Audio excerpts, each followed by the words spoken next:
Thank you. 10-4.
We have separation. In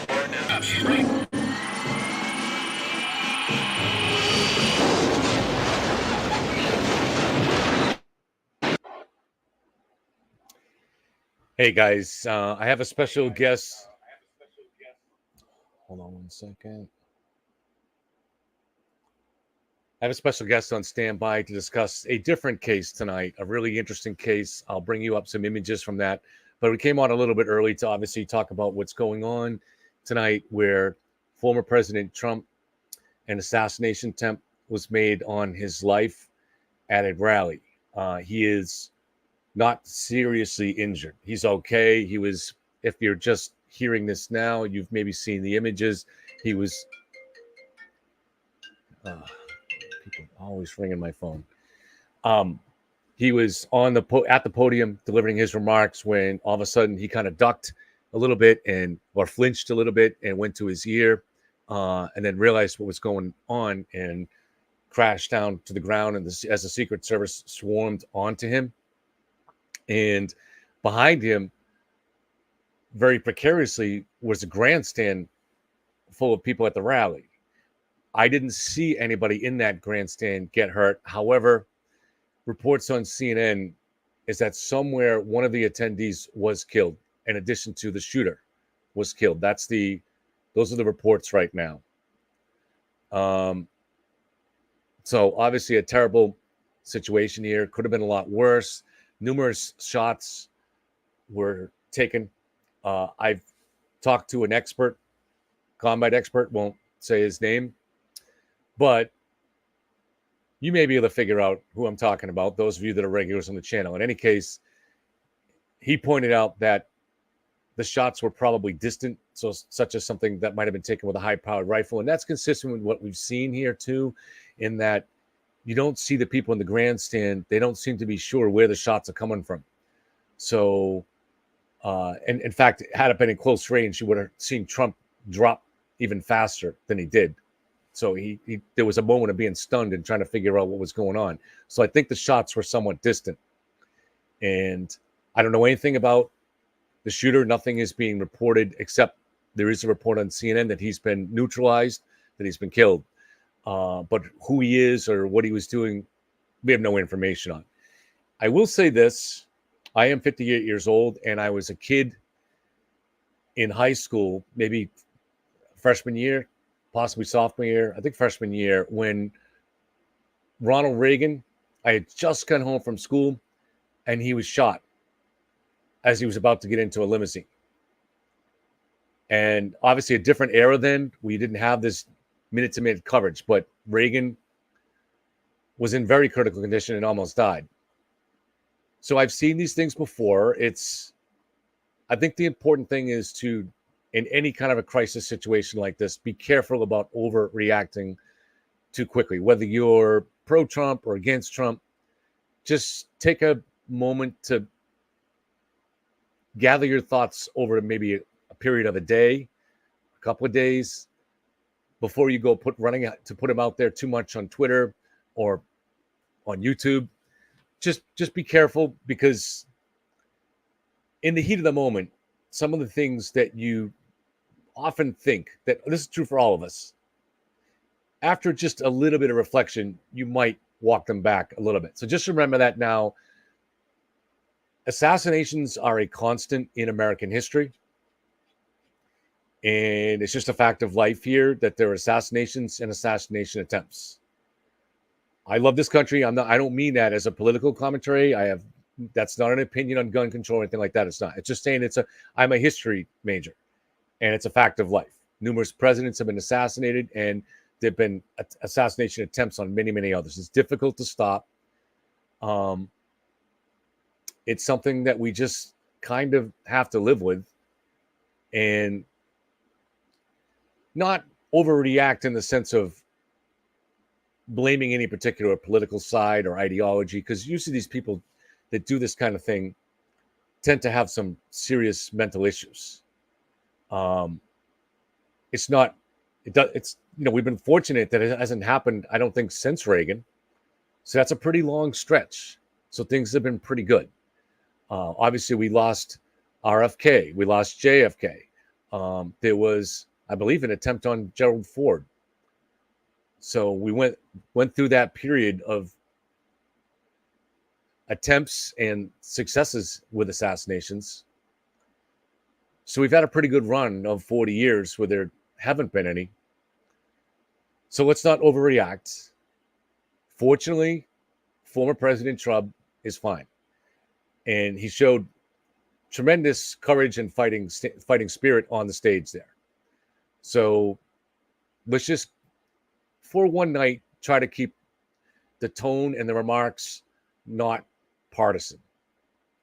Let's just be glad that the president wasn't killed, and say a prayer or wish some positive vibes to the family of the person who was killed, if that report turns out to be true.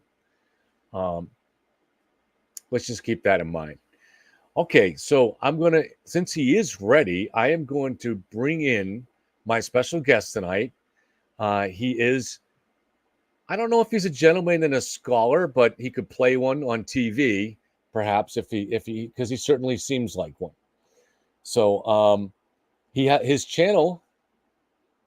Let me bring up his channel for you, because I do have this here. So we can look at, he is a podcaster, and he'll tell us more about that. I'll find it while he's on there. But the podcast is called Murder Foul, or something to that effect. I apologize, Jim. Jim, good to see you, my friend. Good to see you. Can you hear me okay? Yeah, you sound Great. Loud and clear. Great. Before we get to talking about your podcast and this particular episode, maybe just because of the uniqueness of what happened today, do you want to respond at all to Yes. what's happened today? Two things that you said are absolutely essential. That it's funny, you were talking about Ronald Reagan. I'm older than you, so of course I have the same story. I was in sixth grade when John F. Kennedy was assassinated, and we went over to church. It was Catholic school. We all went, and Friday we went over to church. When our parents are called to come pick us up, it's going to be an early dismissal. And then I was still, I was 10, 13, something like that. I watched the entire weekend wall to wall. There was only 3 channels. I watched wall to wall, and it was just the most frightening. Well, there it is. Frightening Yes. thing. Murder most foul is the name. But that is my thought. And the other thing that my wife was the first to point out, and I was curious. I went on Facebook, and I'm not going to say which way. I got partisan friends out there who are. I hope they think about what they're doing and take it down, because I'm sorry. I don't care what side of the fence you're on. Violence to get your guy elected is in any way is not a way to go. So I am happy. I'm very sad that someone at this point reported might be dead, and an innocent person, the person who was seemingly was the shooter. Obviously, they probably blew that person apart, and I don't have any problem with that. And until we know what the motive was, whether the person's just nuts or they really had an agenda, political or otherwise, I think, again, it's best to, I think within 24 hours with our news cycles, we'll know a lot more about it. Right. Thank you. Yeah. Tell us more about, I didn't realize you were that old, actually, Jim. Not that that's old, but you look very, you don't look old enough to remember the Kennedy assassination at all. So tell us some more about what that was like.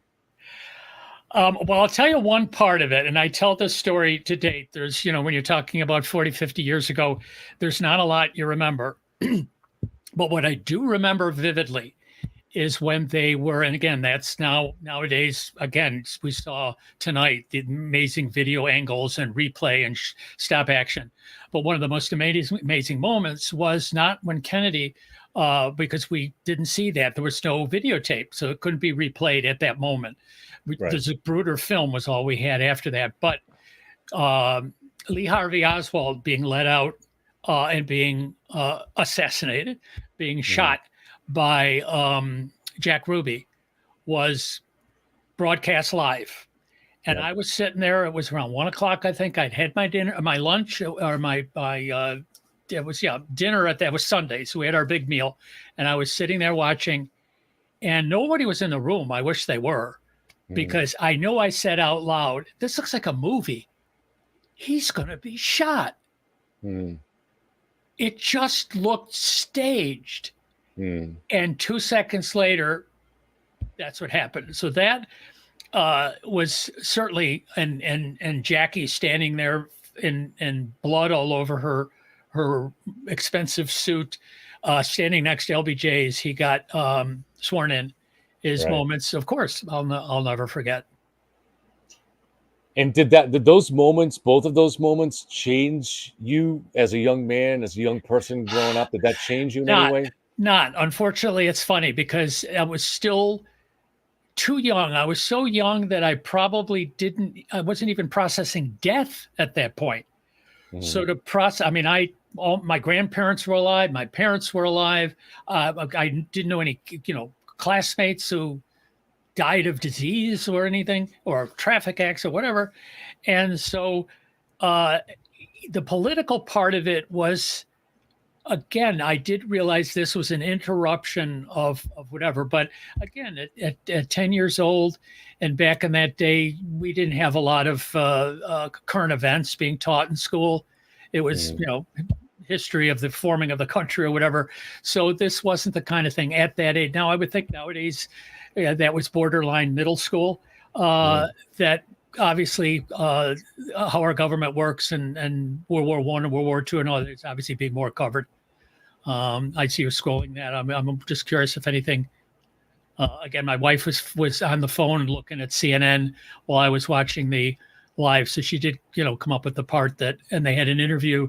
Someone in the parking lot, I guess, actually saw this person get shot. The other person that was, an innocent bystander being shot and blood everywhere. So, yeah, at first my first thought was paintball, BB or pellet gun, but not a real bullet, because just thank God you think, well, it's going to blow his head off.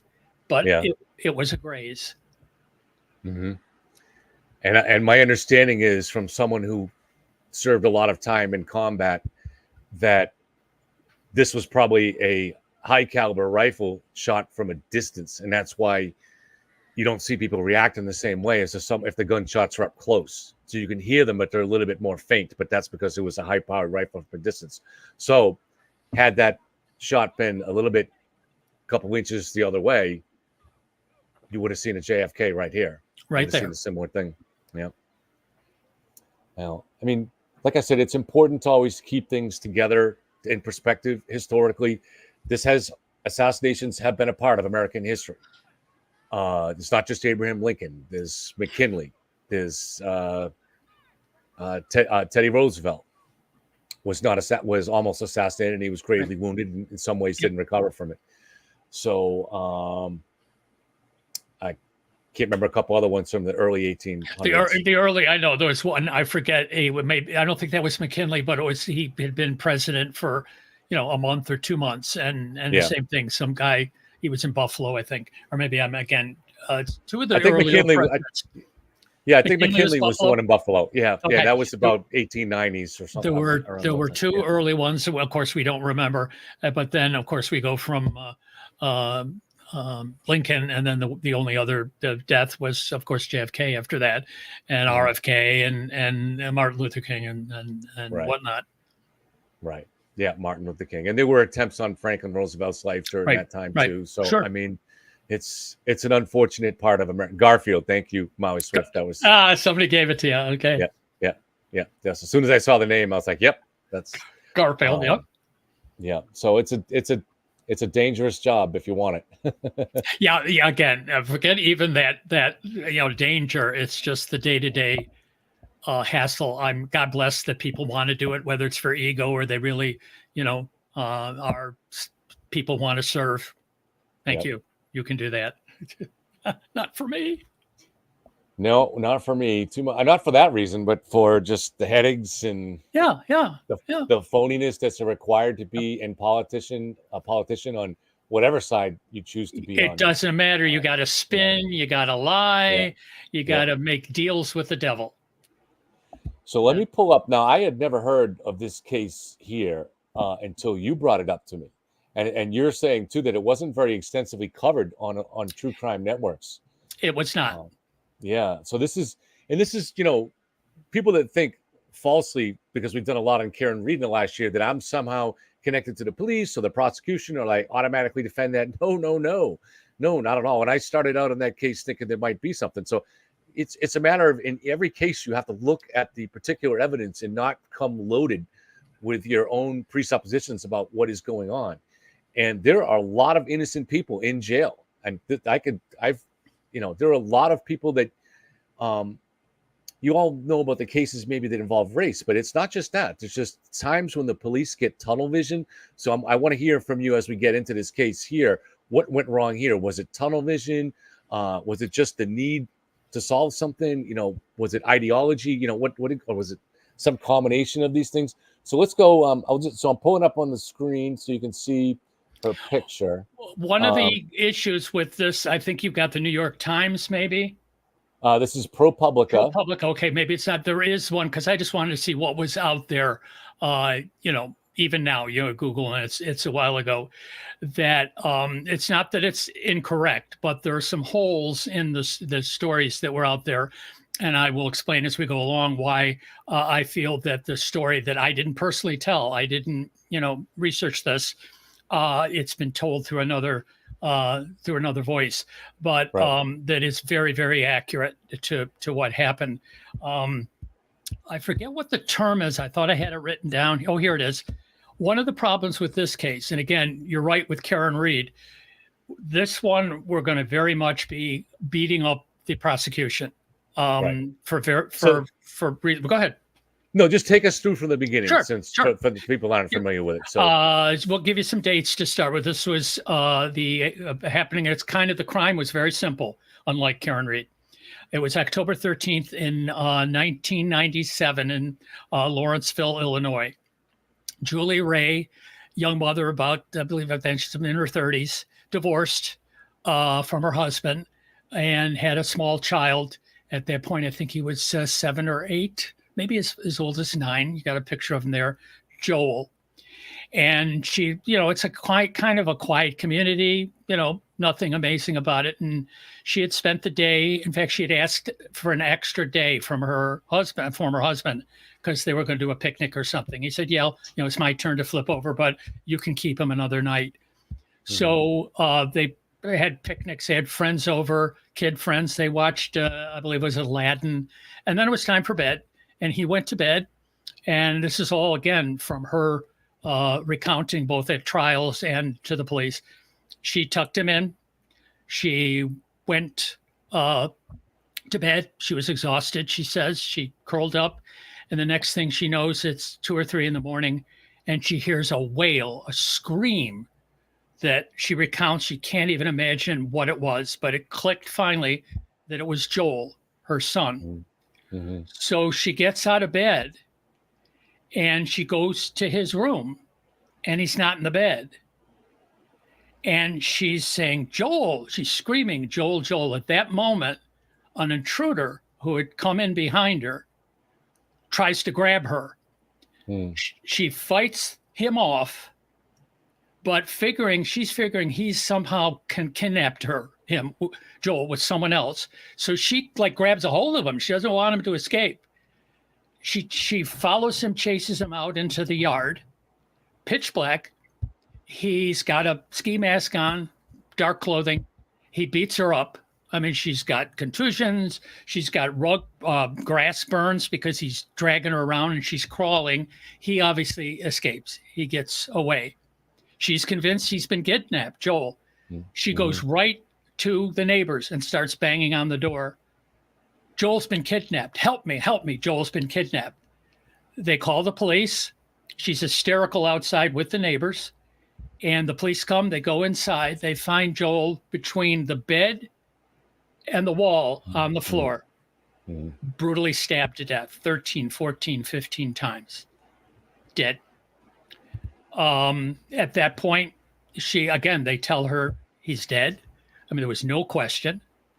And from there, of course, it's all the machinations and what's going on in my life. It takes 2 years, but they decide that she killed him. And I can get into what some of their evidence was that and I call it confirmation bias. Yeah. They decided, they made their decision immediately. They weren't going to change. The police weren't going to change. The prosecutor wasn't going to prosecute right away because he felt he didn't have enough evidence. But within 2 years, they looked for nobody else. They felt they had enough evidence, and they charged her and took her to trial. Let me just quickly, Jim, so while we're on this particular moment. So what you're saying was what I also call tunnel vision, where police make a decision. And this is, to me, one of the most common things that goes on in police investigations. And once they just lock on to a target, they kind of exclude everything else. So what made them lock on to Julie here? What made them think she was the one? It's reasonable whether, again, we won't get into the legalities of reasonable doubt, but it's reasonable. The house was not disturbed inside. So she never said that they were tussling and falling over the table and flipping things. And she never claimed that, but they went in, cops went in, the investigators went in, the house was not turned over. So that was number one, that they said there was no intruder. Secondly, the child was killed with a knife from the house. So their point was, what robber, or even if he's just coming in to kill someone, if he's whacked, why would he not bring a weapon?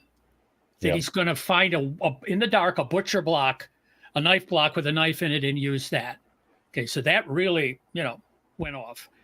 There is she locked the house, but there was a kitchen door, a door that went from the kitchen to the garage. So it had an inside door and it had a glass storm door. And she didn't remember whether she locked that. So when the police come and whatever, they find that door, the one that has the glass in it, was broken. The glass was broken. But they decided it was broken out. In other words, it was to cover. She created this. So it wasn't that he broke in. She, afterwards, all this is done, she broke it out, and I'll go through why that's wrong as well. Mhm. But that was Right. their investigator said this door was not an in-break. It was her trying to make it look like that, but she broke it herself. And also, the last thing, there was some bad blood between her and her ex-husband. And of Mhm. course, he's just lost his son, but he comes out and says right from the beginning, she did it. If she couldn't have him custody, she didn't want anybody to. And he would say that over and over and over. So that is really, if you look at any of the accounts, that is the only really evidence they had, and nobody else. They didn't have any. They claimed they didn't do a lot of investigating, but no fingerprints. And again, they just didn't buy the break-in thing. And they say, why would someone? Nothing was stolen. She admits that. So it clearly was someone that sounds weird, but we know they do it.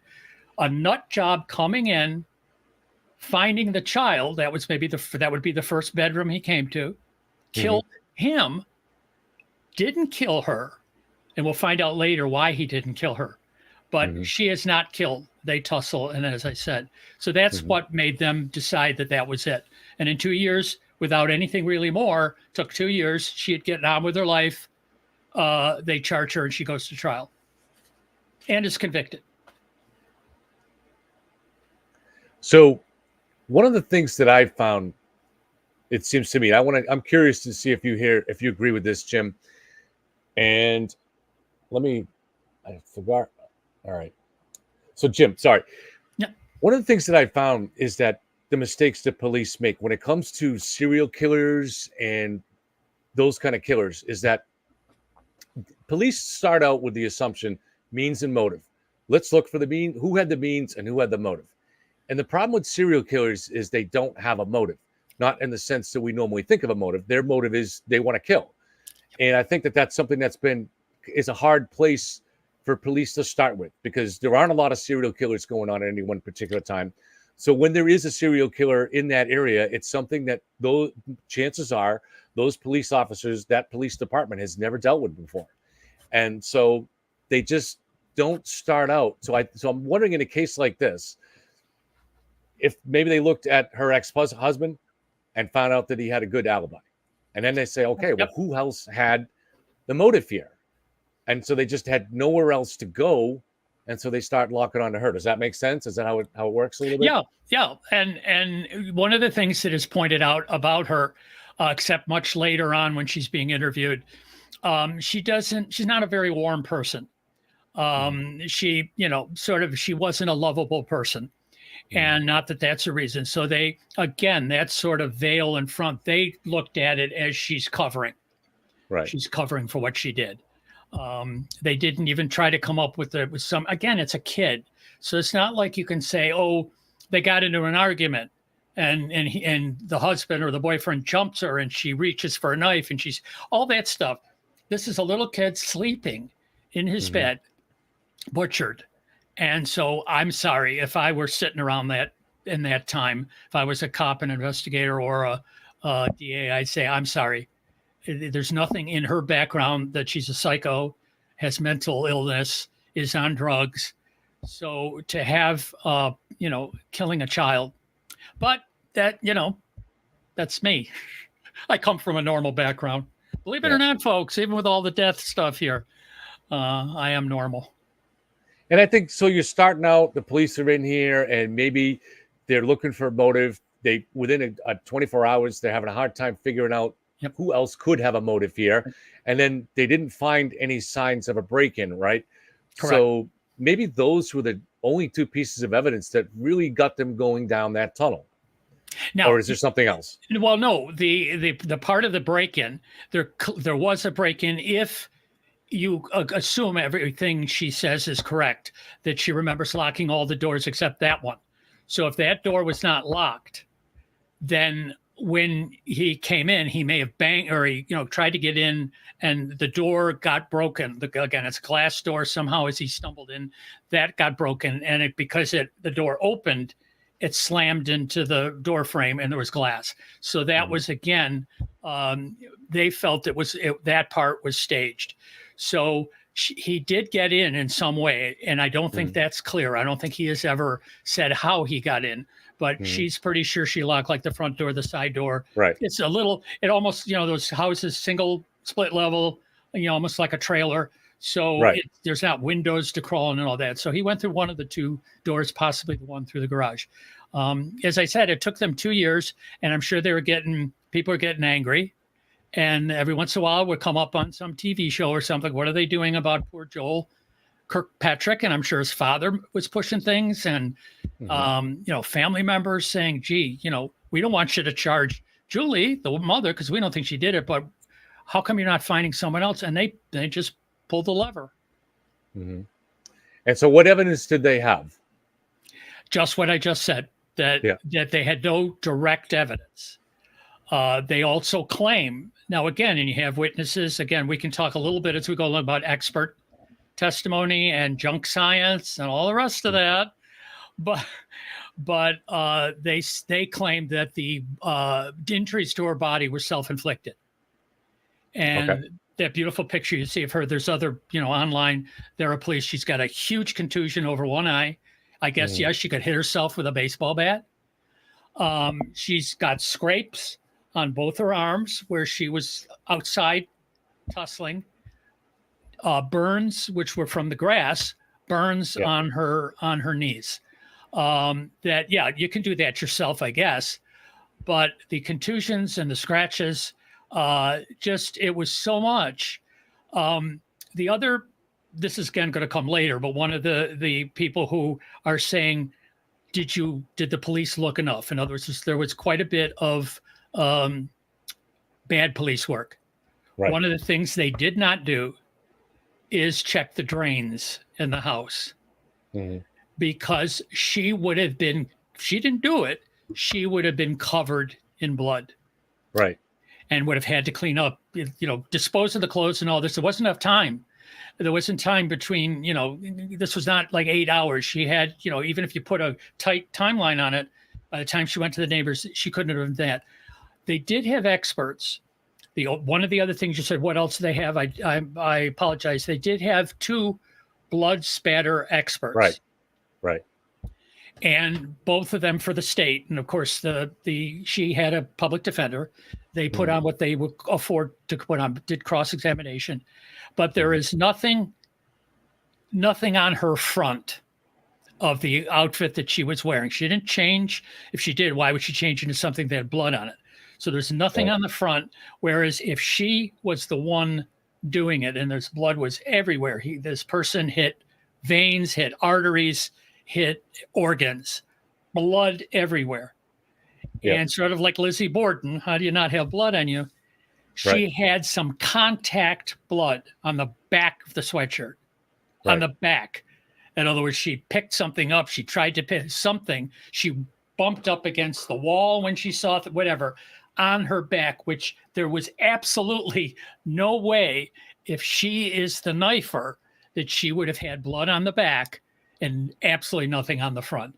But they went with their experts who said the blood spatter absolutely could have come from her knifing him. So I'm sorry, there was that expert testimony.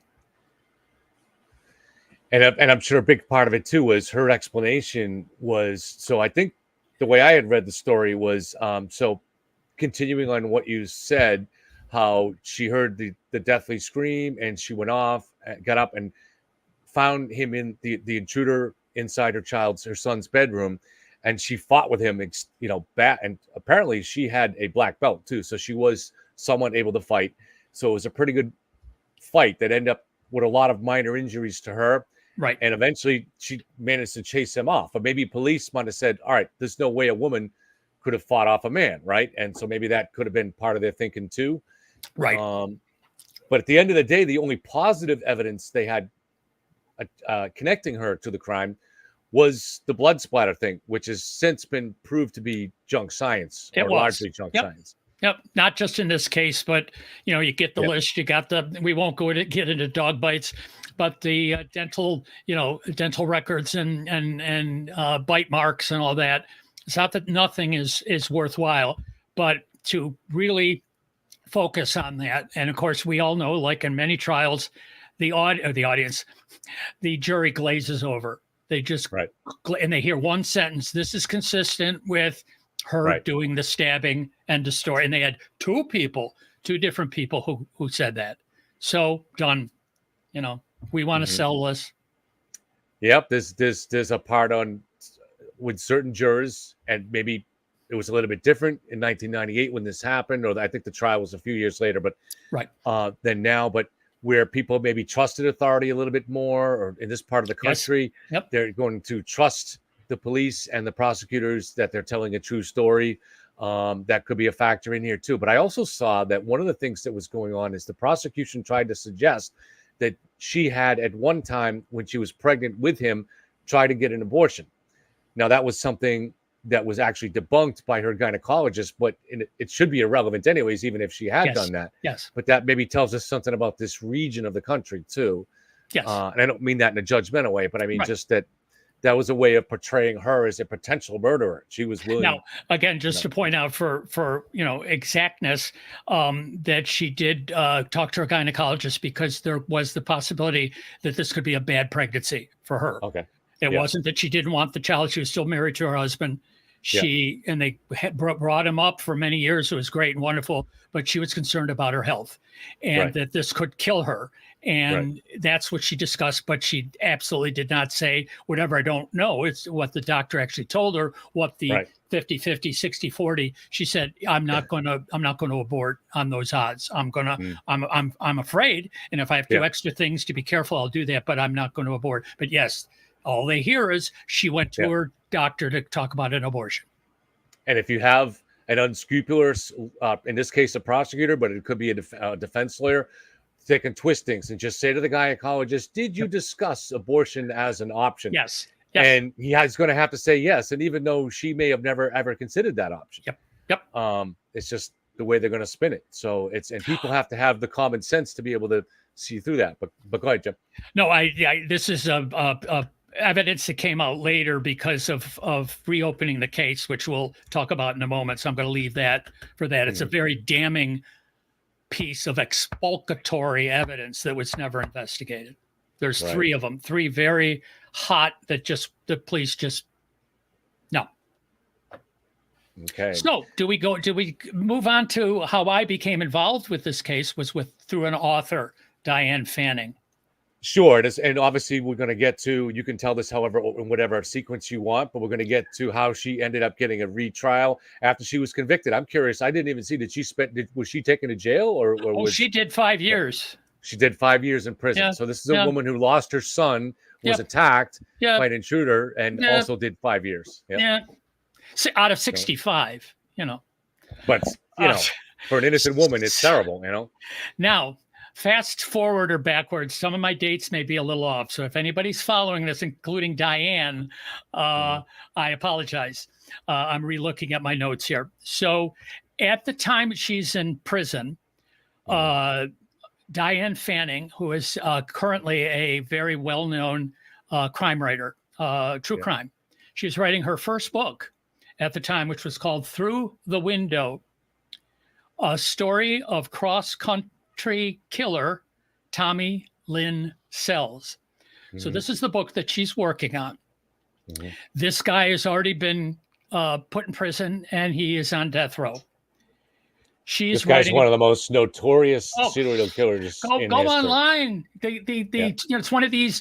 We think it's 22, but it could be 48. He's one of them. But they've got proven with evidence, not even his confessions, like 15 or 20.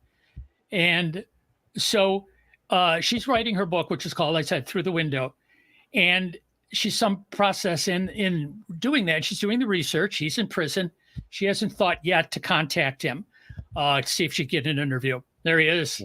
Beautiful man. So she's watching 2020. And it's, I got his names down here because I got to keep them straight. It's Lynn Shear and who's the other guy? Yes, John Miller, who aren't officially 2020s anymore, but they were the 2020 people. They're doing a story on her from prison. She's still, all this while, she's trying to get a new trial. She hasn't given up. So they do a story. They go to prison and interview her in her orange jumpsuit and the whole thing. And they said she knows nothing about this case. So they're telling about somebody broke. This is from Julie's mouth. Guy comes in. He gets a knife out of the butcher block as best I could tell. It's my knife. He kills my son. He runs out. We do this and that. And Diane's going, that's Tommy Lee Sells. That's his MO. Mm-hmm. And she says she's like freaking. She's just watching this program. Everything that Julie says, everything that people, the police came up with that to convict him, actually were stuff that is his MO. And so she goes, what the hell? So she's kind of simultaneously, she contacts 2020. Mm-hmm. They talk to her a little bit. They think, geez, maybe we got to do something about it. She's a nobody at that point. She has no name for herself. She contacts the sheriff department that was in charge of the investigation. They go, well, we really don't have enough. Thank you for that. She gives him the name. He's in prison. It's not like they got to track him down. She then writes to him. She said, would you mind if I interviewed you? I'm doing a book about you and your criminal past. He goes, sure, come on in. So she goes in, and her plan is to not give him the date, not give him any details of the crime, not give him the town, city, or anything where this happened. Mm-hmm. But she's going to go in and talk to him, stir his memory, because he doesn't care. He's not going to hide anything. Can she get him to remember, yeah, I did that kid. Yeah. And that's what he does. Mm. The video is on, and I'll tag that at the end. People can look at it. It's a great 2020. That the second group, the second 2020 they did with Diane and everyone else when it's all resolved. Mm-hmm. And so he says, he's on camera. He goes, it sounds like one of mine. And he has answers for everything. He hasn't identified that it's him yet, but he kills someone and admits to it and remembers a young girl in Missouri, which isn't that far, 2 days after or before. I have to remember, 2 days before or after he kills someone else. And he is identified in a bus station, taking a bus from Lawrenceville to Missouri but the bus person is not interviewed by the police. Mm-hmm. So that's one of the three they don't interview. Also, Tommy Lee is in town the day before and goes into a diner, and a guy is in there with his kid having lunch or dinner. I think it's lunch in broad daylight. And the guy is creepy. And he walks up to the kid, sitting in a booth, and he pats the kid on the shoulder. And he looks at the kid. This is from the father. Looks at the kid and says, I bet you're afraid of me. And again, the father he doesn't say anything. And he leans in closer and says, you should be. Everyone should be. Left. That man was never interviewed. I believe he put his name out there. They just said, we don't need that. We don't care. We're not doing that. Mm-hmm. So those two people weren't.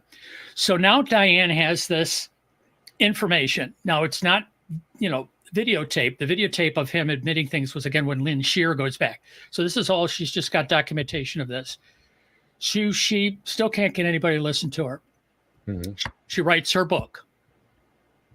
This takes 9 months to a year till it's such. She's still in jail. The 2020 is long over. The one where Julie was interviewed. The book falls into the lap of Innocence Project. It falls in, 2020 is getting more interested. It's now getting enough play out there to move towards a new trial. Mm-hmm. One of the things I want to throw in here that Diane found out on her own investigation, there was a bloody footprint in the house. Mm-hmm. Not Joel's foot, not Julie's foot. So a shoe print? A shoe print. Yeah. Okay, the house is Yeah. clean, right? Nothing Yeah. happened. The house isn't turned upside down. Oh, someone came in and one of the cops walked in and stepped in the blood. I don't even as bad as they were. No, he was in that bedroom, stepped in a pool of blood, and there's at least probably hit some carpeting. There's one bloody footprint that clearly now, they don't have to, check his shoes or anything. They don't at this point, but that's not. But so didn't her public defender originally bring that up? It did, but again, it got buried into, well, it's gone. What are we going to do? The house has been sold or destroyed or whatever. So we didn't notice it. Are you sure? So I'm not sure who found it, whether, but yes, the public defender did bring that up. So again, like you said, this guy Sells has a, and it's very scary because online he takes the police through one of his crime scenes when he's that young. Right now, he doesn't look like, when the Kirkpatrick case, he didn't look like that. So he looks like he's on drugs or something, but he's taking them through and explaining, well, the one girl was in the bed and the other girl, I slit her throat. And then I went over to the other girl and I slit her throat. She didn't die. And she became a source for Diane. Diane used that in her book. This young lady said, she's my hero. I've seen her interviewed on 60 Minutes or something. Yeah. The Survivor. Yeah. She survived, and God knows what her head is like now, because we're talking about 10, 12 years out after that. Yeah. But it's the that's what I'm saying. In jail, it's different. You're on death row. They always sit there, Ted Bundy and all that. But this was him confessing to this particular murder that is the object of the book Through the Window. So that one, she, Diane had enough stuff on that. So also, this is not, also people say, well, it's not a random attack. Johnny, I'm sorry, did I call him? Tommy, you mean the killer, right? Tommy Lynn. Yeah. Tommy Lynn Sells, came across Julie in a supermarket in town a couple of days before. Yeah. Said hi, something about you're cute or something like that. And she didn't remember it, but this is Diane surmising that because he was like really strange. And if Julie cut him off, he'd be pissed. Yeah. And she is conjecturing, Diane, that he decided the little boy shouldn't be with her. She's a crummy mother. Yeah. He followed her home, found out where she lived, and waited for his chance. So for anyone to say, why did this guy wander in Lawrenceville and go to her house to kill her son? Because that's what he does. Right. That's what he does. And the only reason that Julie was not killed, and he admits it in jail, he dropped the knife. So then it was just fisticuffs, and she had a good chance to survive. And he wasn't going to hang around to try to kill her. He had a mask on. Yeah. It's like, okay, if I had the knife, he would have killed her. But he had dropped it. It was in the bed, whatever, and he just split. So we can talk about how she gets a new trial. Mm-hmm. Okay, sure. First of all, along the lines, as the police become involved, and we do get the new trial, he confesses. Then Tommy recants. Yeah. So that got messy, but there's too much that it was his MO, and once they've got someone to look at, the cops have to admit it, or the DA didn't. No, we've got our woman. But when you've got someone to match profile, to match MO, and out of their own mouth, they're giving you details that only he can know. Mm-hmm. How do you say, nah, he's making this up? There are no TVs or internet in the prison. He was in prison shortly after the crime. Yep. So on something else. So he cannot got this, like a lot of the people in prison who want to confess, they've just gotten the details offline or online. So she's got new attorneys now. She's got a great new attorney through the Innocence Project, and a new investigator who goes in and just says this blood spatter stuff is, oh my God, is it stupid? And the book somehow gets to the judge of the appellate court, and he reads the book. Mm-hmm. Now, she's only got 2 or 3 lines in the book about Joel. She put in the book. Can I pause for a second? Yeah. I just want to ask you a couple things. So Yeah. So he confessed, but only to the writer. He didn't actually. And did she? No. He ultimately confesses outright to 2020, to the police, to everyone that he. But I mean, at the time when they issued the retrial, why would the state decide to continue with a new trial? She was awarded a new trial based on a technicality, right? Yes. Before they got there, he had recanted. So before the trial actually happened, he recanted. So in their mind, that is the strongest and only evidence that exculpates Julie. So then they went forward. They went forward with a new trial. So the judge reads the book, calls in, I don't know if he calls in Julie, but calls in her attorney, of course, said, look, I'm going to grant a new trial on a technicality that they had in an appeal. Right. He didn't have to. He could say that that's immaterial. It doesn't affect the trial. They go blah blah blah. It's not fate. It's not a fatal error. Right. But he was looking for a reason because he was convinced by the book. He was looking for a reason, and he wasn't going to try the case. He wanted another bite of the apple for her. Yeah. So he's going to grant the trial, and he tells the you don't need any more motions. Okay, do not put this new evidence, Tommy Lynn Sells, all the thing that Diane came up with in the new lousy police work that is now documented. Don't put that in I want you to be able to bring that up fresh in a new trial. Yeah. And they did. And in 5 hours, she was not guilty. Yeah, that's great. That's really great to see not that I am an author of any true crime books, but to see someone that is not part of the system, that's doing investigative work, but does the right thing, delays putting out the book because the judge advised that, and her work convinced the judge to do this. So this is a very depressing story in a lot of ways, but that part is very encouraging. So it is. And again, there was in this program called It's a 2020. You can get it online. It's not, I don't think it's on YouTube. So you got to watch the commercials, but it's a 2020 and it's called Good Night, Mother. And it's the second 2020 where they cover Diane Fanning and how the case and the second trial and the acquittal and whatnot. Not only was she found not guilty, but this is very seldom. The state gave her a certificate proclaiming her innocence. So we all know there's a difference between not guilty and innocent. Yeah. They put out, she has a certificate that says this shouldn't have happened the first time. And you are not only not guilty by reasonable doubt, you are innocent. And so but her son is gone. I mean, and she took all these years of the abuse. And I'm sure her ex-husband still believes she did it. He still does. He's very bitter. Yeah, he still believes she did it.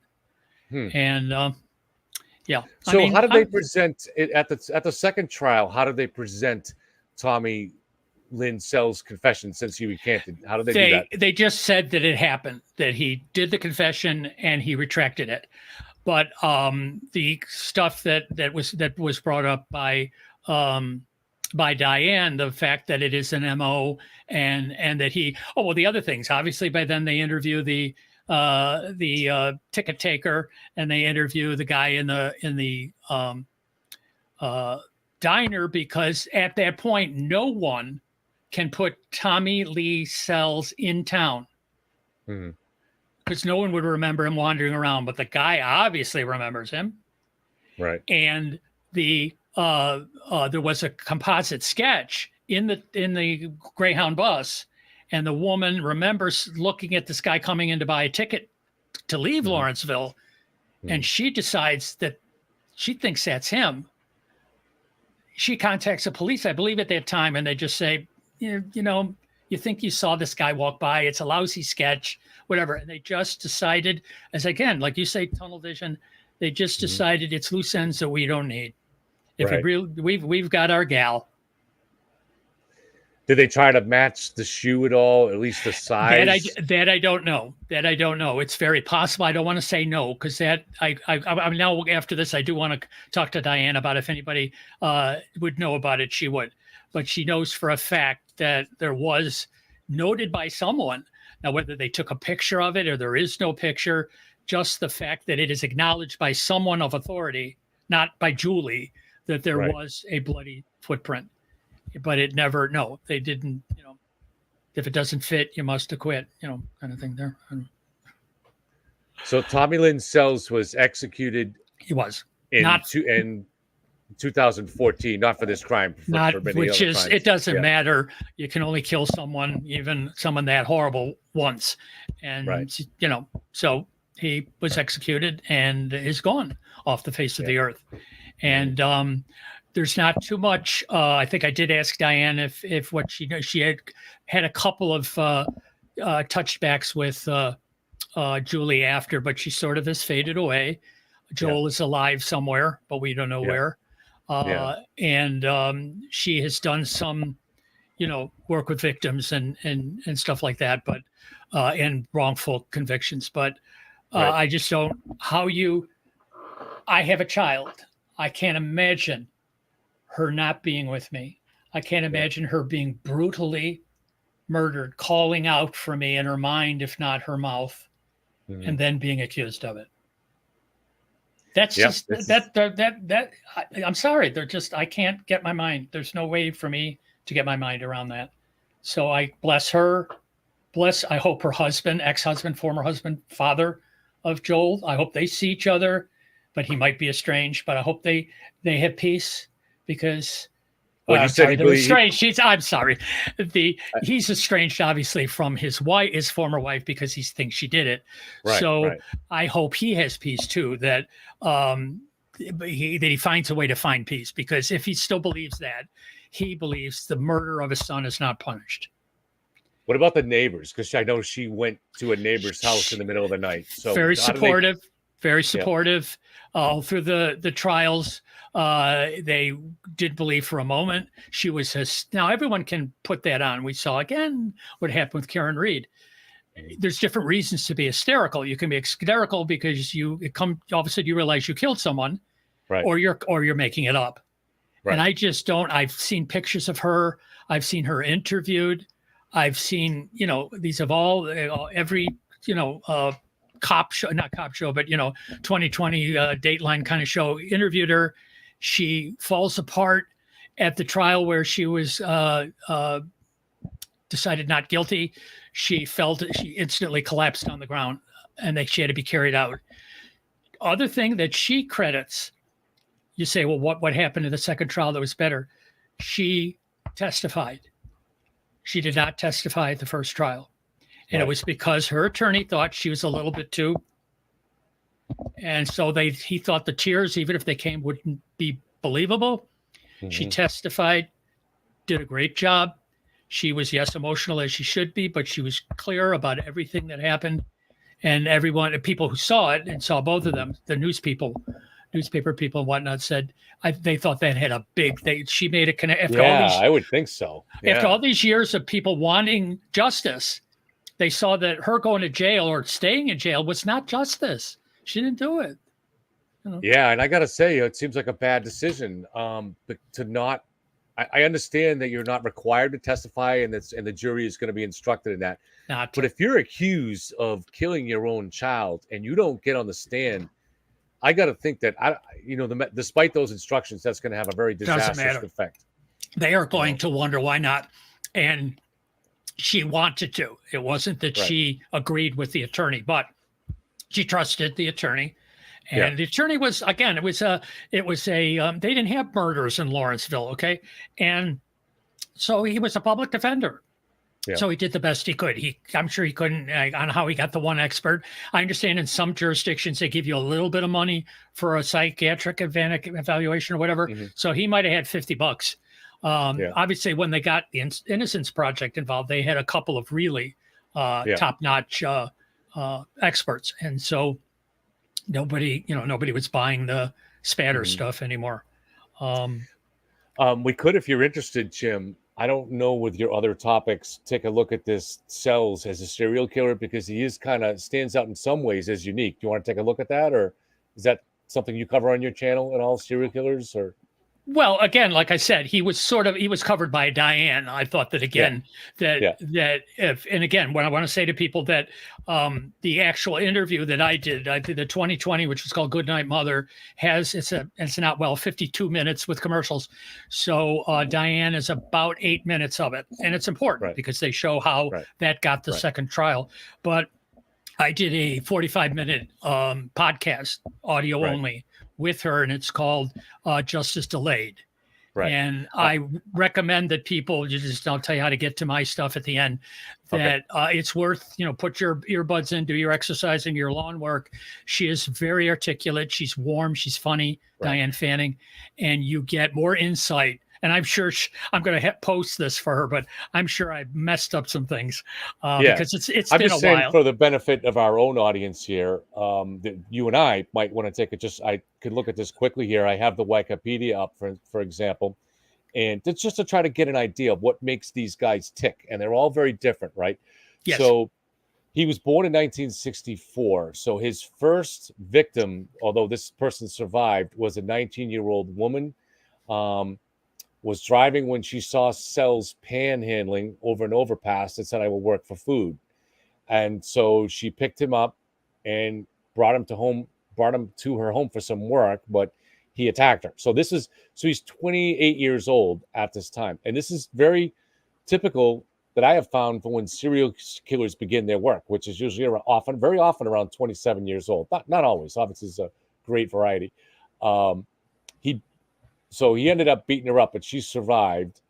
Then now before you move on to her, you move on from her, she is also very important to this case because she's the only adult survivor. Oh, yes. She's the only adult he ever attacked. And he has said, again, I don't know if it was Diane or to police, after her, because she got in some good licks, he made a promise to himself he would never attack another adult, only children. And if you look at all the ages after that, I don't think you'll find anyone over 15 years old. Right. So he learned, serial killers learn, and he learned that he's going to have much better luck with a kid. He's going to be able to get a kid in his car if he has to. Come help me find my puppy. Or in the case of Joel, he goes into a bedroom, a little kid. This guy's 165 pounds. The kid is, 50 pounds soaking wet. He's sleeping. No, he's not going to, whatever joy. I mean, he didn't, to my knowledge, and again, you've got the Wikipedia up, I don't think he ever raped anyone. So it was killing. He did. Oh, he did. Okay. Yeah, just quickly looking over the list here, I can see he did. Yeah, it's his victims really, really range, though.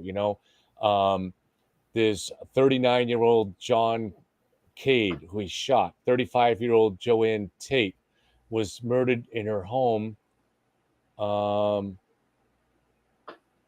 Came to believe Sells. And some of these maybe not even convictions, but suspected. Let's see. Tiffany Gill, 4 years old. And presumably her mother, 33-year-old Colleen Gill. Because she was, again, that was not his intended target. It's like, again, if he had the knife, he would have killed Julie, and she was 39. But my understanding, his targets after that, that first one you list there, that he decided if he was one-on-one, he was going to look for a kid to kill. And then, there's usually parents involved. But I haven't, and I will look up his, again, I didn't look into his background.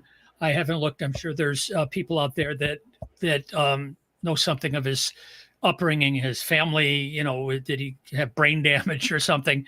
Because I know we want, if you find it out, by the way, you will be rich, Kevin. If you can, because I've had those on, I've had the psychological people on. Kathleen Ramsland is a wonderful source, and she has delved into I think her book was Mind of a Killer. And so there are people out there, good meaning, to try to dissect only towards not knowing necessarily why, but can we fix it? Can we stop it before it happens? And this has been going on before Freud.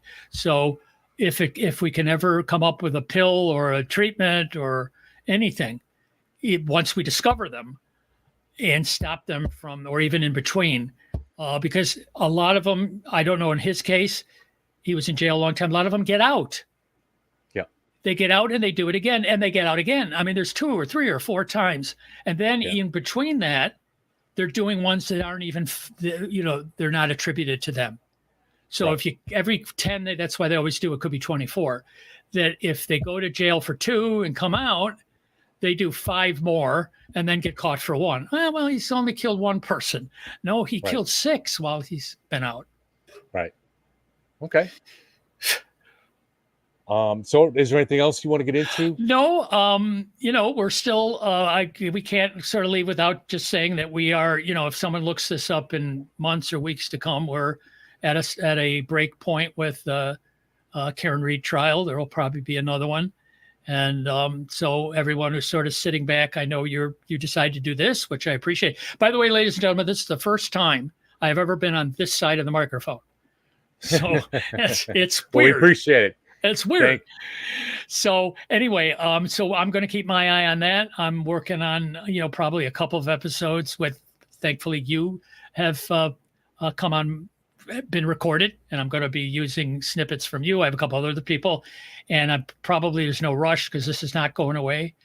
And so, yes, let me thank you for putting that up. The best way, my podcast, which is called Murder Most Foul, can be found on all the platforms, Spotify, Apple Tunes or whatever, and Odyssey and iHeart Radio and all that. But the most direct way to get there, because there's a couple other things on the website, I'm trying to work it out with some more graphics and pictures. But if you go to Murder Most Foul, the website, there's a link to all the episodes. There's a little thumbnail on each and a little description. So you go, that's about Ted Bundy, or that's about this. Let me go, Lizzie Borden. I started with Lizzie Borden. There's Lizzie Borden. So the website, the best way to get to it is actually type in, because there's a couple out there that are similar. So it's Murder Most Foul, all one word, no caps, no spaces.com.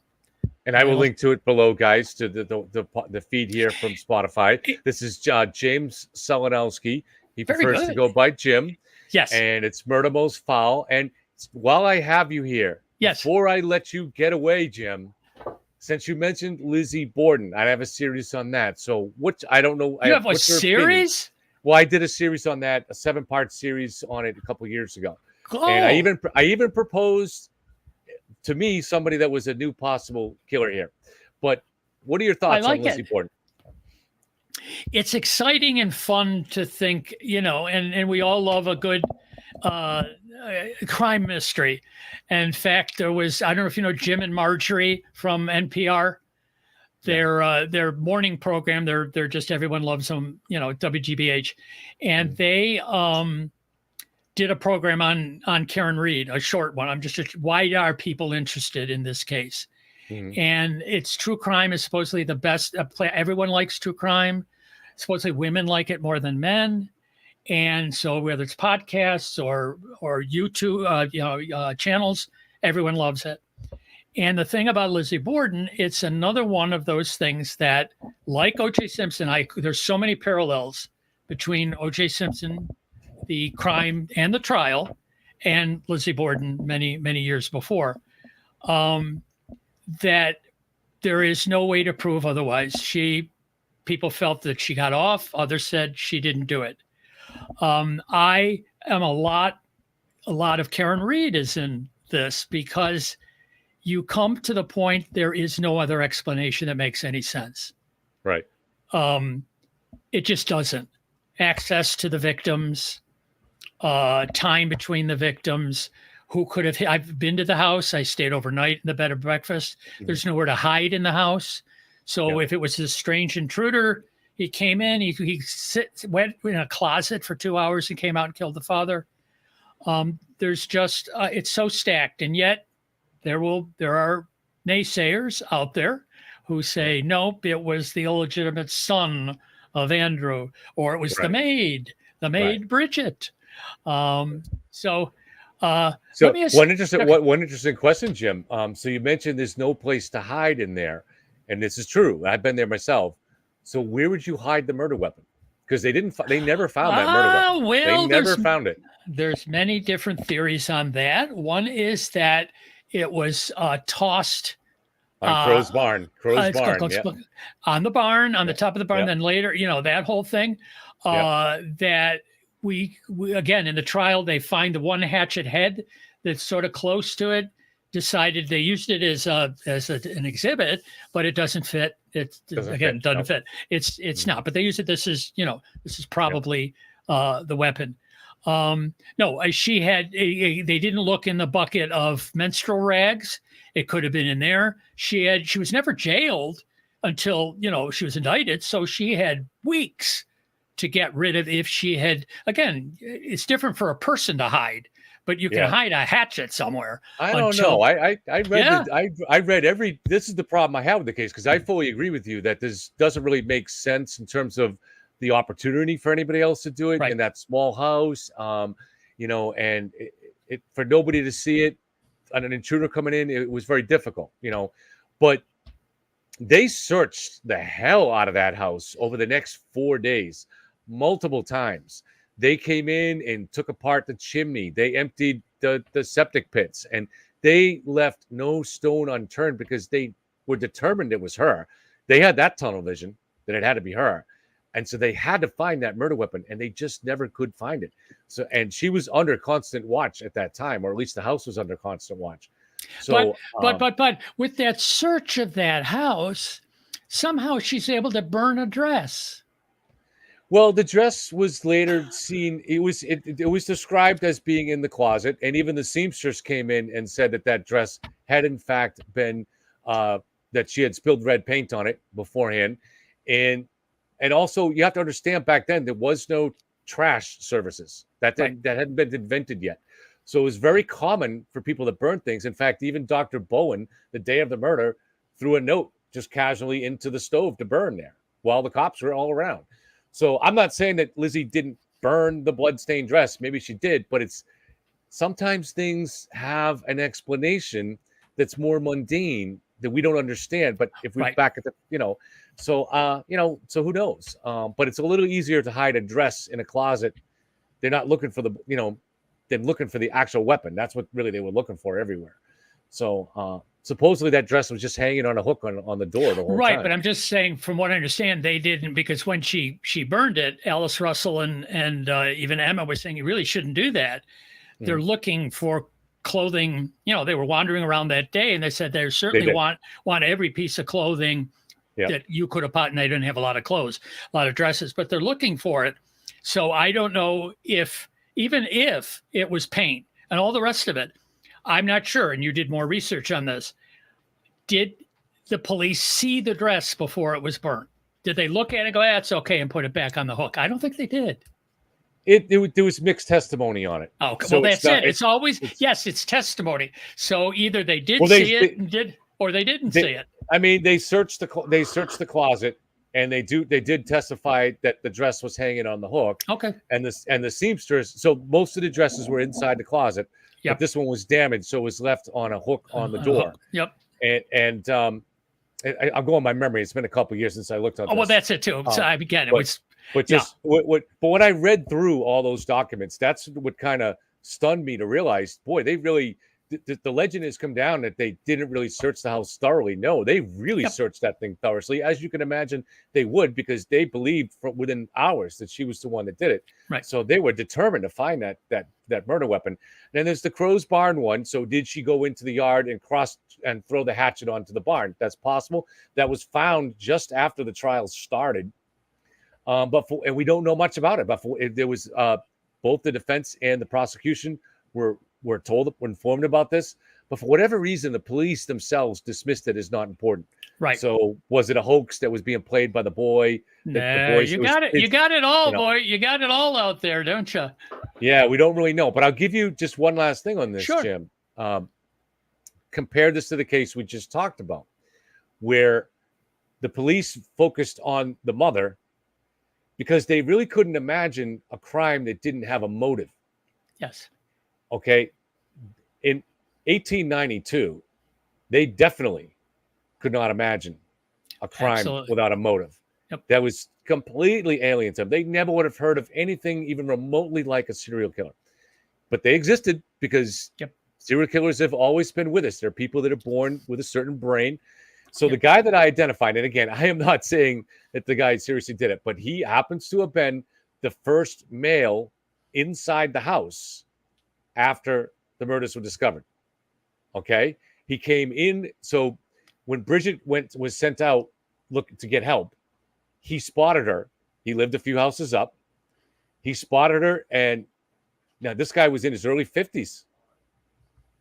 He followed her back to the house, and he's peppering her with questions, and she's ignoring him as a gentlewoman, she's a maid, but I mean, at the time, Victorian time, she's ignoring him. He follows her all the way back to the gate. She goes into the house, and he waits at the gate. Seconds to a minute later, the first officer responds on foot, and he's kind of a young, nervous cop, and he's nervous about going in the house. So this guy actually goes in the house first. And then when the young cop sees Borden on the couch, he pretty much flees. Oh, I got to go get help. And he leaves this guy in charge. This guy's not even a cop. He was a painter, an artistic painter of little small toys and miniaturettes and stuff like that. He was someone who had fought in the Civil War in a lot of violent battles and was a prisoner of war in one of the more violent prison camps. So he saw a lot of blood. He had been in the house before at other times to buy stuff because Mr. Borden would sell farm products in there from his farm. Right. So he knew the lay of the land inside the house. He would have known how to get in and out. And he was assigned to guard the door even after and he stayed there for 5 or 6 hours for the whole day, including he went up and viewed Mrs. Borden when they found her. So he was at that door, even though they had plenty of police by then. He somehow became the doorman to guard everybody coming in that side door. So his name was John Sawyer. So, one more the thing that first flagged him to me, that said, that's interesting, was the fact that he was wearing a red flannel shirt. So he's wearing a red flannel shirt. So if there was any blood spatter on it, wouldn't see it. And he was the first male and acted kind of peculiar there and following a woman much younger and peppering her with questions and then being the first inside the house. I'm not saying he did it. I just, because this is 1890. I would never do this with a modern case where the suspect was still alive. You're accusing someone that's probably innocent. But in an old case where everybody's dead, it seemed like a harmless and fun thing to do. It is. Everyone's dead. I love that. We're all going to be dead someday. Anyway, this has been a blast. Unfortunately, I'm in non-air conditioned comfort here. Oh, so I'm sorry. No, it's only slowly getting warmer down here. This has been a pleasure. I will do it again on something else. I will look a little more into Tommy here, and also just sort of I haven't sort of done group people like that, serial killers, men killers, whatever. I've sort of individual things, but not a bad idea. Okay. So we'll come back. So let's keep in touch, especially with Karen going on. I'm sure we'll talk again, even if not on air, about how that's going. Trial number 2. Absolutely. So thank you very much, everybody. This is James Sulanowski for Very good. Murder Most Foul. Murder Most Foul. You will find him on Spotify. Thank you, Jim, and get cool. Get cool I'm down going there. to. All right. Thanks, Jim. So I'll just spend a few minutes going over Tommy Lynn Sells in case anybody's interested. This is a brutal serial killer. These kind of guys are the reasons that I maybe don't find true crime all that interesting, because sometimes it's just too dark for me, right? But once I try to start understanding the psychology of these killers, and if I'm able to distance myself a little bit from the victims and just focus on the intellectual aspect of trying to understand what makes them tick, then it becomes a little more interesting to me. So I think actually according to Wikipedia, was a little bit his his first crime was not 1992, even though that's the first one they talk about here for some reason. And I didn't read this before coming on. So it was July 5th, 1979. So he murdered at least 22 people. And they confirmed 22. And they know there's more. So in 1979, so he would have been 17 at that time, John Cade, 39, was killed with a .32 caliber pistol during a home invasion. Near the crime scene, a man who resembled Sells was observed. So he was, and investigators say he may have been in that. So he was a drifter.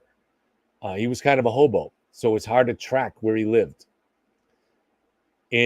So he's not charged with that crime. In 1982, in St. Louis, Missouri, Melissa Duber contacted police after watching an episode of Crime Watch Daily, which featured Sells. In 1982, her mother, 35, was murdered in her St. Louis home. And Melissa Duber's testimony as a 7-year-old. So she was, as a 7-year-old, she was assaulted in a sexual attack, but she survived and her mom was killed. Yeah, these are hard to read. They identified actually Rodney Lincoln as the killer. However, DeBoer came to believe that Sells, not Lincoln, murdered her mother in 1982. So, and actually in 2018, Missouri Governor Eric Gretchens commuted Lincoln's sentence. So here's a guy that possibly, that's worth looking into. This guy may have been falsely convicted of a murder in 1982 and was released in 2018. So that's a long, if he was innocent, that's a long time to be in jail. So July 26, 1985, in Springfield, Missouri, 21-year-old Sells worked at a carnival where he met 28-year-old Ina Court and her 4-year-old Rory Court. Court invited Sells to her home that evening. According to Sells, he had sex with her, fell asleep, and awoke to find her stealing from his backpack. He proceeded to beat Court to death with her son's baseball bat. He then murdered her son because the child was a potential witness. So one of the things, unfortunately, you are going to see, it looks like there's a pattern here of this guy targeting single mothers and with children and going after the child too.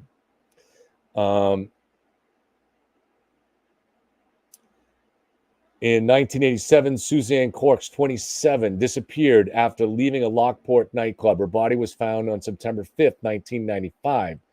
So that's 8 years later, at the foot of an embankment near Niagara Falls, 2 miles away. Her cause of death was unknown due to decomposition, but in 2004, Sells confessed that he had murdered a woman in the area at the time, and his presence in the city was confirmed.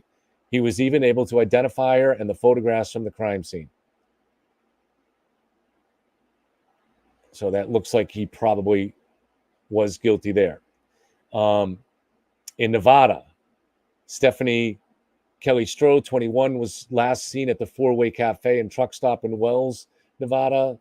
Sells confessed to that murder as well. He said he picked her up while he was hitchhiking while she was hitchhiking. I'm sorry. He picked her up while she was hitchhiking after he offered her a ride to Reno, Nevada. They took LSD together. Then he strangled her. He covered her body in concrete and dumped her in a hot spring. 1987, confessed to the murders of 4 members of the Dardine family. While he was hitchhiking, Sells was picked up. So he picks up hitchhikers or he's hitchhiking. Sells was picked up by Keith Dardine, 29, who brought him to his home for dinner. So here's a guy who's taking pity on a guy that's down and out. When they arrived at the residence, Sells pulled out a handgun and shot Keith in the head twice. He then emasculated him before shooting him once more in the head. So here's a guy that's doing a kindness for him, and he's going to kill him and then emasculate him. So there's anger there. Keith's 3-year-old son, Peter, was bludgeoned to death. Then he attacked Eileen Darden, Keith's 30-year-old pregnant wife. It was such a severe beating, she went into labor and gave birth to her daughter, whose name was Casey. But she was also beaten to death. He then raped and beat Elaine to death. Oh, my God. This is why I'd rather watch episodes of Seinfeld. 1988. So I'm not going to go through all the lists here, but you get the idea. There's a whole bunch of different.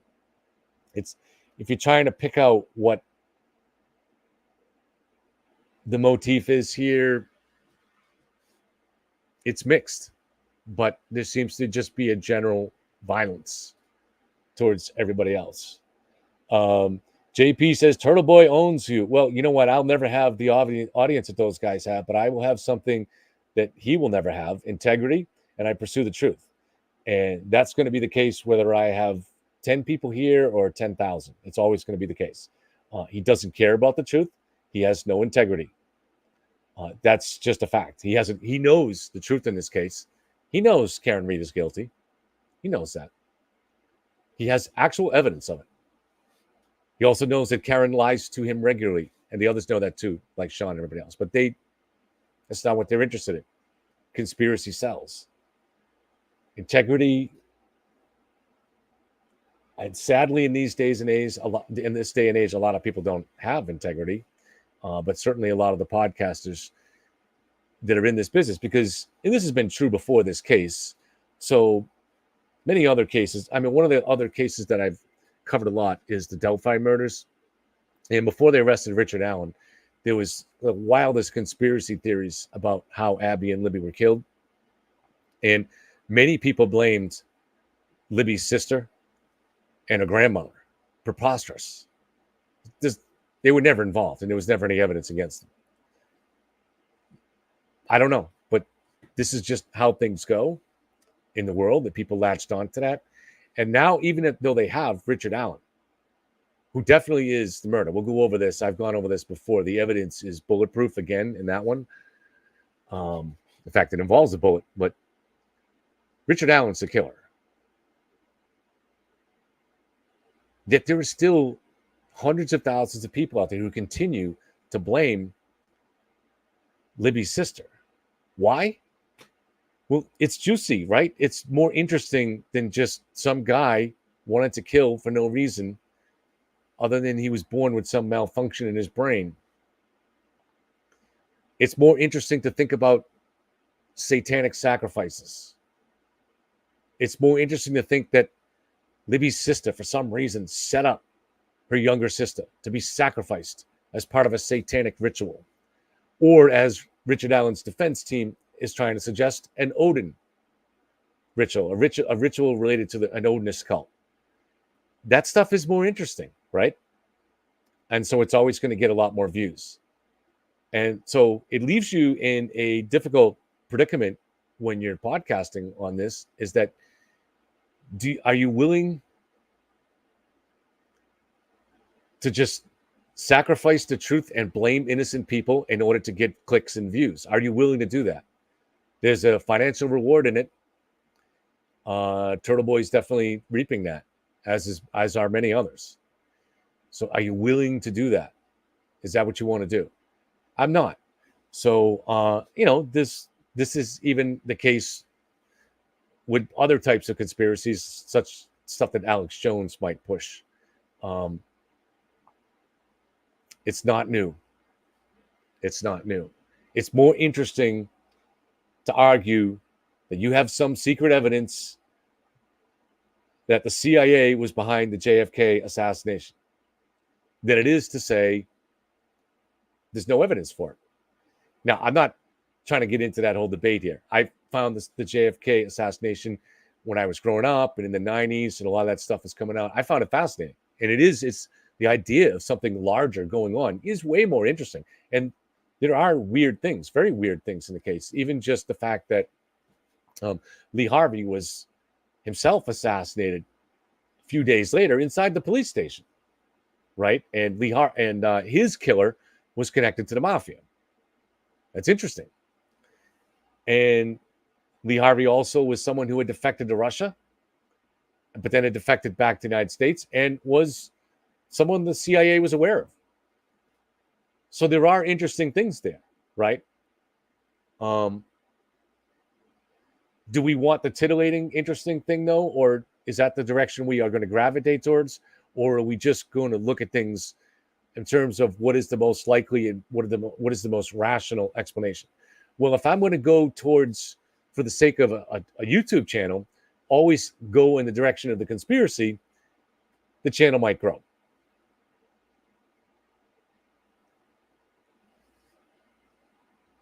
But it's not personally worth it for me. So I'm not going to do it. So this was, I want to thank again Jim for coming on, and that was an interesting case that I was unaware of, and I think it's important to always be aware of how police can and prosecutors can rush to judgment in a case, end up with tunnel vision, employ bad techniques, use bad police work, then try to cover that up. It's a real thing. It's not uncommon at all.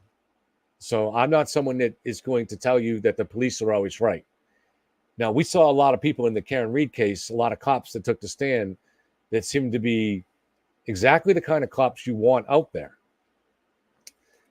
They're people that were intelligent, could speak very effectively about the case,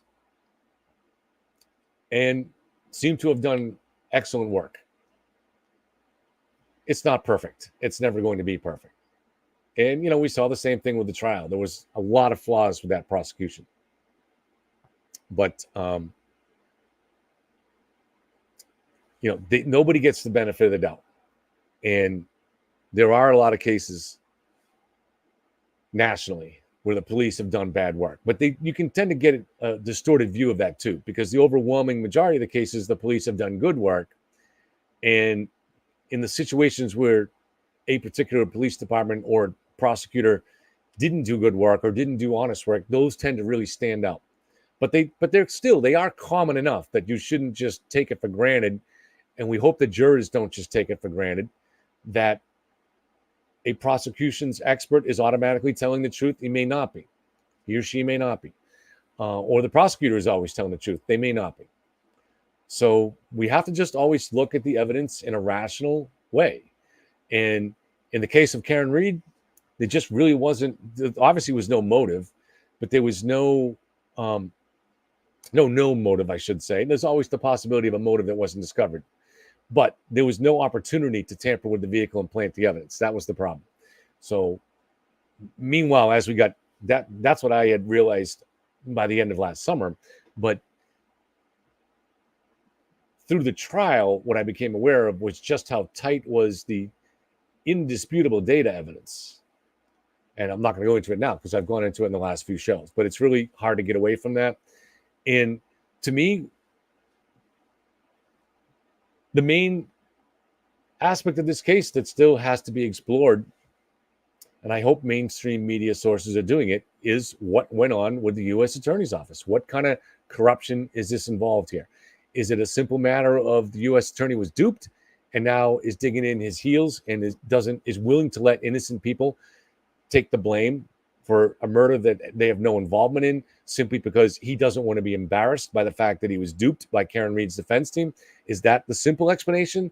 Or is it even worse than that, where there is something more corrupt going on between U.S. Attorney Josh Levy and the Karen Reed defense team, or Karen Reed's family herself? Is there some connection there that hasn't been discovered? The actions of not only U.S. Attorney, but the FBI in this case are very suspicious. Come clean. You know, I mean, all you got to do is come clean. If you're an honest guy, Josh Levy, and if you're a decent man, you feel bad about what's happened here.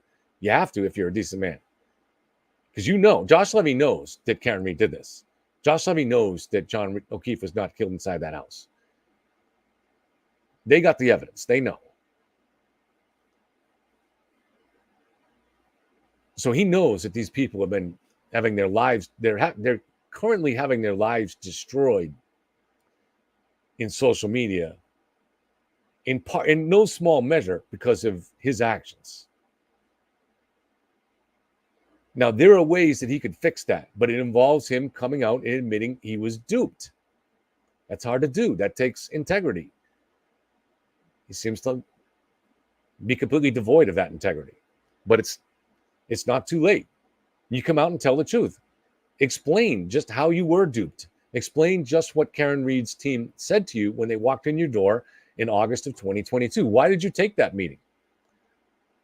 Can anybody just get a meeting with the U.S. attorney? Can any defense team get a meeting with the U.S. attorney? I don't think so, but you took that meeting. Tell us how that happened. Then tell us what they told you that predicated your launching of eventually a federal grand jury, putting enormous resources into it. Tell us how that happened, because we know that even the Rich Green had not analyzed John's phone at all yet at that point. So what could there possibly be? The fact that Proctor's sister knew Chris Albert's wife? Is that it? Was that enough for you to predicate this here? Was it the fact that initially Brian Albert didn't say Colin was in the house for the very logical reason that Colin had left the house about 10 minutes before John and Karen arrived out front? But is that the reason? Is that the reason you launched this investigation? Because once you did, you used the vast power of the federal government to get all these communications, and you could tell by looking at that there was nothing going on here. And once you started grilling these witnesses, you realized there was nothing going on here. But yet you persisted, and you hired these ARCA guys. Why? You had your FBI agents coordinating with Karen's PR people. Why? You yourself were coordinating with the defense team as late as November of this past November and asking them to get a delay in the trial. Why? This stuff is corrupt. You know it is. You know it is. So if you want to come clean and tell people, that's the right thing to do. And I'll always respect that. If you want to come forward and say, I made a mistake here, and I want to do the right thing, and I want to take the heat off these families, then I'll be the first to say, good, there's a man of integrity who did the right thing. I'll be the first to say that. I'll stand with, not that you care, but in my little corner of the world, I'll stand with you, and I'll say everybody needs to respect what Josh Levy just did, because it's not easy for anybody to come out and admit they were wrong or corrupt. Do it. Do it. It's the right thing to do. It's the only right thing to do. Find a way to do it.